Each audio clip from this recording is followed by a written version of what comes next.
Good morning. I want to continue what I began yesterday morning about the coming of Christ and the signs that he predicted during the Passion Week while he was on the Mount of Olives. He spoke of signs that would indicate that we're living in the last days of the coming of Christ. And I camped on Luke 21:24. Let me read it again. And Jerusalem will be trampled by the Gentiles until the time of the Gentiles are fulfilled.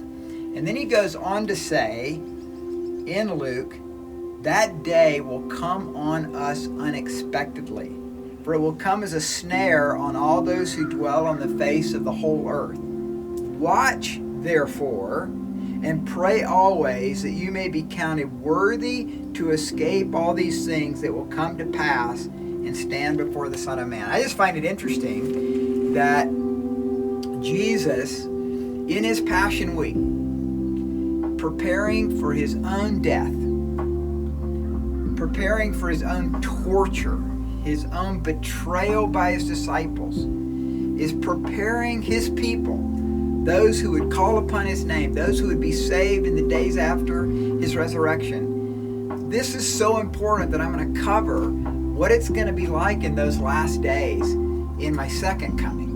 So here he is in his first coming in on a donkey, coming in as a humble king to bring his kingdom to Jerusalem, battling with the Pharisees and the Sadducees and the scribes in the temple, cleansing the temple, healing the sick, and now speaking of his second coming.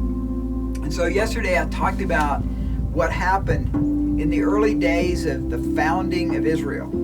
So you can watch that. If you didn't see that yesterday, you can look back at that. But I talk about the founding of Israel that happened in 1948. And then the subsequent battles with all the nations around Israel, culminating in 1967 with the unification of Jerusalem. And I said that was two of the first signs of these days of the Gentiles coming to an end. Well, I want to say that I believe with President Donald Trump recognizing Jerusalem as Israel's capital is another great sign of the ending of the days of the Gentiles and the coming of the Lord. The article I'm going to read briefly is from the New York Times, December 6, 2017. President Trump on Wednesday formally recognized Jerusalem as the capital of Israel, reversing nearly 7 decades of American foreign policy and setting in motion a plan to move the United States Embassy from Tel Aviv to the fiercely contested Holy City. Today we finally acknowledge the obvious that Jerusalem is Israel's capital, Mr. Trump said from the diplomatic reception room at the White House.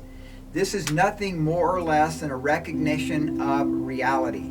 It is also the right thing to do. It's something that has to be done. The president cast his decision as a break with decades of failed policy on Jerusalem, which the United States, along with virtually every other nation in the world, has declined to recognize as the capital since Israel's founding in 1948. That policy, he said, brought us no closer to a lasting peace agreement between Israel and the Palestinians. It would be folly to assume that repeating the exact same formula would now produce a different or better result, Mr. Trump declared. Recognizing Jerusalem, he added, was a long overdue step to advance the peace process. So, men and women, we're living in extraordinary times. I mean, this whole COVID-19 virus, the fact that all of us are quarantined to our homes, the most stark fact that the federal government in the United States has literally shut down all of business. I mean, there's a little bit still going on, some transactions, but I mean, it is affecting our world like never before. Unemployment rates are going to skyrocket. The numbers from this past week are phenomenal.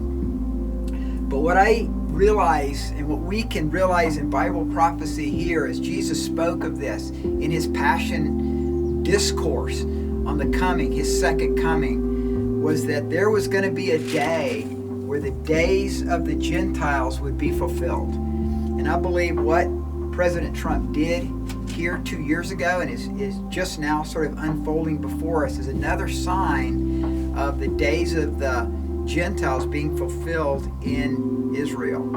So we're living in phenomenal times, men and women, and Jesus says here, he says to us,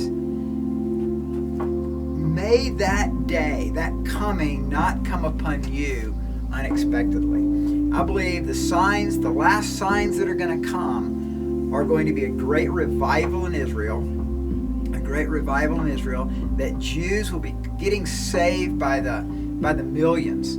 It's going to be a phenomenal day.